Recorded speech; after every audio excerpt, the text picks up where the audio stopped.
Welcome to Movie Slice. Quick fun recaps of your favorite movies. Sharp, funny, and to the point.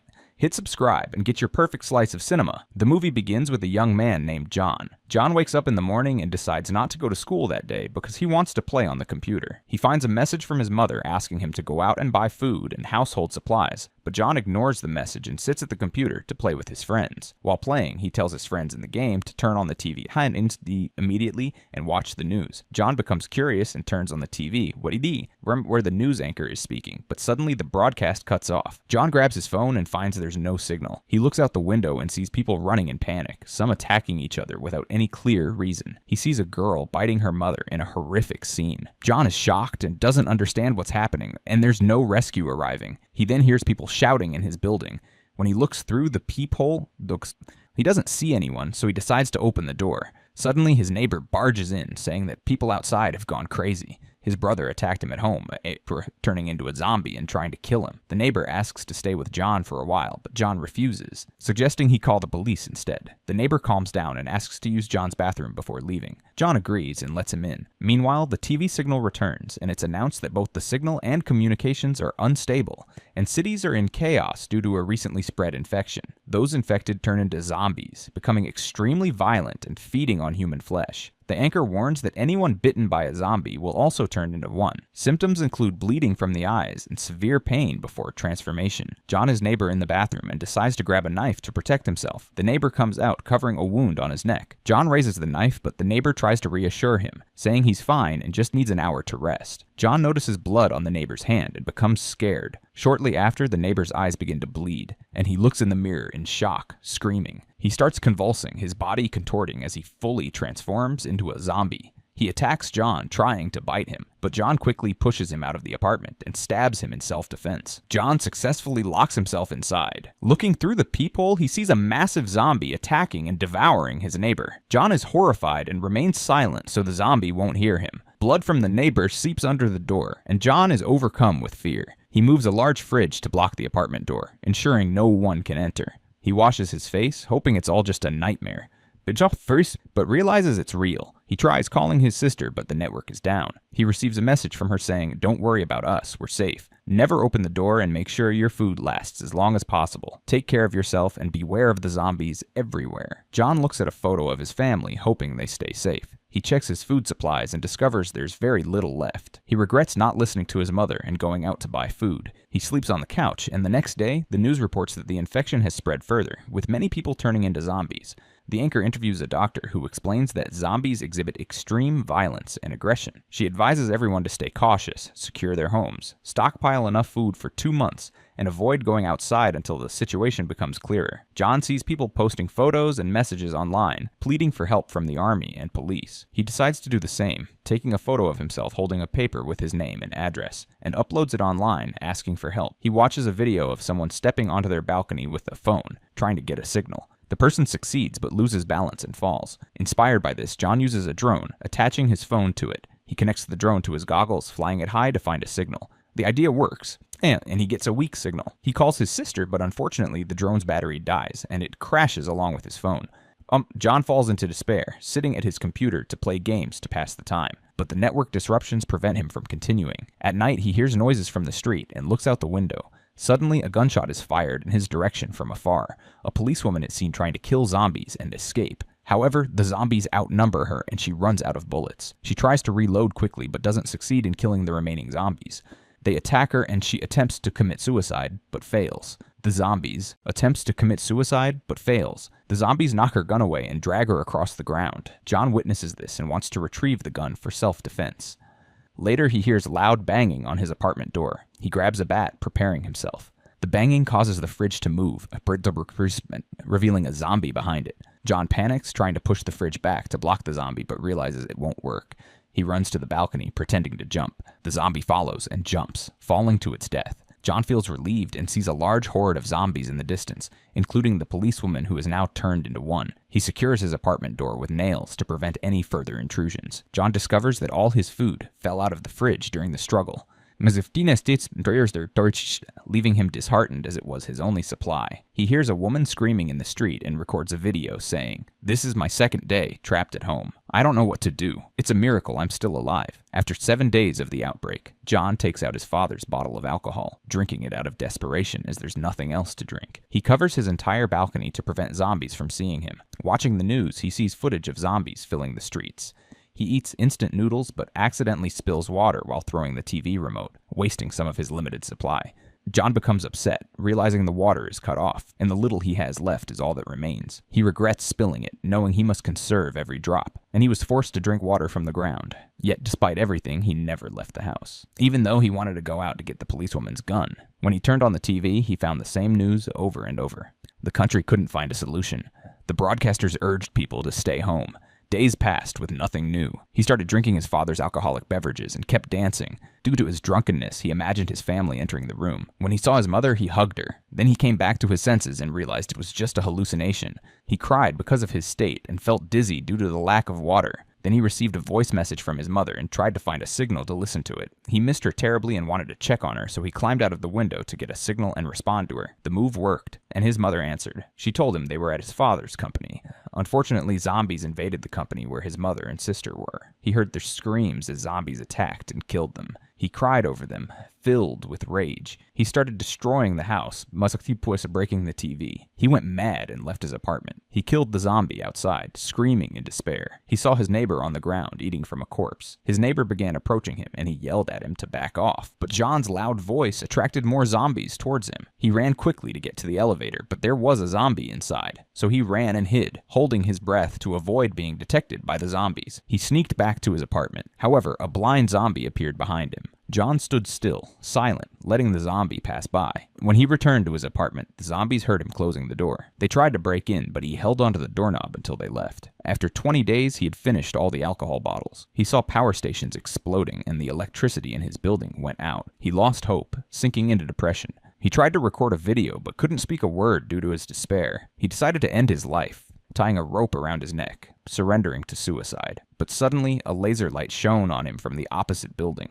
pointing to the word no. John reconsidered and untied himself. It turned out there was a woman living in the opposite building named Kim. She used the laser to stop him from committing suicide. She pointed to words on a board to communicate with him, asking him not to speak so the zombies wouldn't hear. They agreed to communicate through sign language. She scolded him for thinking about suicide. They planned to meet at the window at 7 a.m. the next day. John felt joy knowing someone else was alive, regaining hope. Kim's home was equipped with traps and weapons, and she had enough food. The next morning, John woke up late for their meeting. When he looked for her, she wasn't there. Kim spotted him and ensured the area was safe before coming out. She scolded him for being late, and they introduced themselves. Later, a zombie entered Kim's house. She agreed with John to meet again at the window at 7 a.m. She returned to her house, where the zombie was caught in her trap. She killed it with a hammer. That night, it rained. John and Kim used the opportunity to put out cups and plates to collect water. The next morning, John woke up late for their meeting. When he looked for her, she wasn't there. Kim spotted him and ensured the area was safe before coming out. She scolded him for being late, and they introduced themselves. Later, a zombie entered Kim's house. She agreed with John to meet again at the window at 7 a.m. She returned to her house, where the zombie was caught in her trap. She killed it with a hammer. That night, it rained. John and Kim used the opportunity to put out cups and plates to collect water. The next morning, John met Kim at the window, visibly hungry. She understood and decided to send him food. She tried throwing a ball to establish a line between their buildings, but the plan failed due to the distance.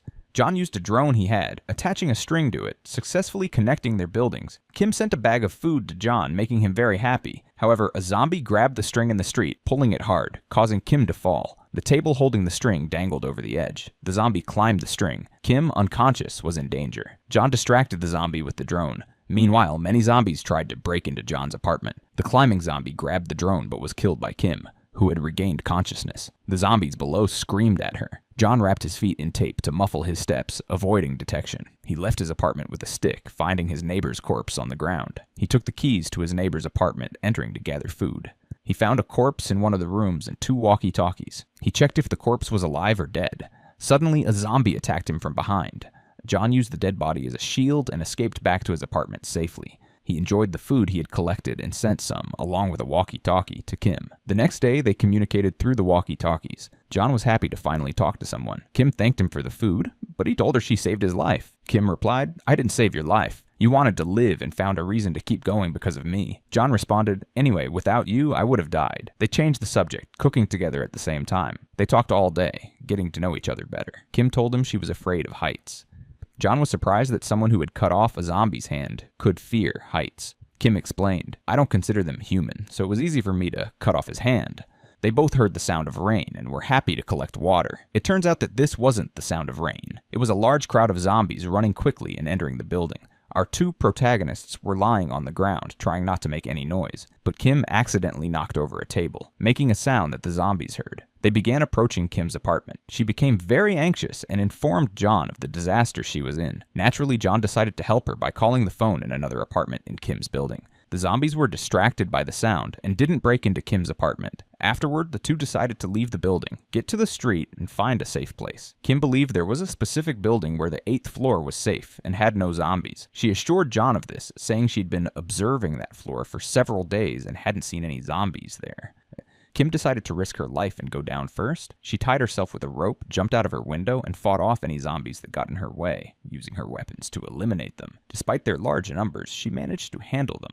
John was impressed by her. She managed to retrieve a gun from the ground, and just as a zombie was about to bite her, John intervened and saved her. He then joined her, fighting the zombies. The two teamed up, fought off the zombies, and ran into the building. They locked the door, but the glass wouldn't hold for long, and the zombies were about to break through. Our heroes got into the elevator and were safe for a short time. They reached the 8th floor and inspected it, finding no trace of any zombies. They tried to open the doors of the apartments, but all were locked. Suddenly, they saw a zombie coming toward them, followed by a large horde. Seconds later, John managed to knock down a metal door in their path, delaying them and fighting them off until Kim managed to open one of the apartments. A man pulled her inside, threw a smoke grenade, and called for John to come in. John entered, and they were safe. However, Kim was suspicious of the man and asked him who he was. The man, named Song, told her she should thank him. Kim was surprised to find a man living there and said she had been certain no one was on the 8th floor. Song replied that he also thought he was the only one alive in the area. He offered them water, but Kim was still uneasy. When she saw him drink from the same water, she felt reassured and drank. Sang also offered them food, telling them to eat until the rescue team arrived. They were shocked and overjoyed to learn that a rescue team was coming. Sang explained that he had learned this from the television. John was so happy that he hugged Kim, feeling hopeful about surviving.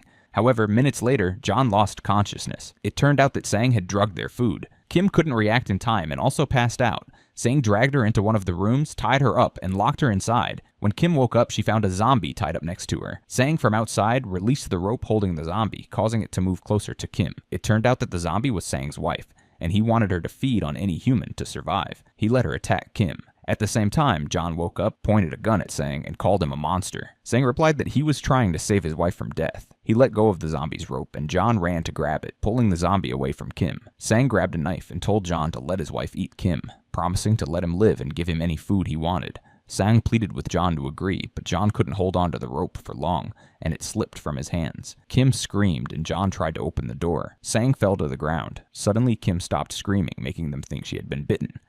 Sang opened the door to see what had happened, but his wife, the zombie, attacked him. Kim grabbed the gun and pointed it at them. Sang allowed his wife to feed on him, and she devoured him completely. Kim shot and killed them both. The gunfire attracted all the zombies in the area to their apartment. Kim and John heard the sound of zombies approaching, and they became hopeless, thinking this was the end. Kim handed the gun to John and asked him to shoot her. After some hesitation and tears, John agreed. But suddenly they heard the sound of helicopters. They looked out the window and saw the helicopters. They rushed to the roof, hoping to be seen by the helicopters. They threw smoke bombs and fought off any zombies that stood in their way. While climbing the stairs, the zombies managed to knock Kim down. John intervened and saved her, trying to hold them off with a bicycle. He ordered Kim to go to the roof and signaled the helicopter. She made it to the roof, but the helicopters had already left. John followed her, locking the door behind him to buy some time. He was devastated to find that the helicopters had left. He shouted and called for help, realizing this was truly the end.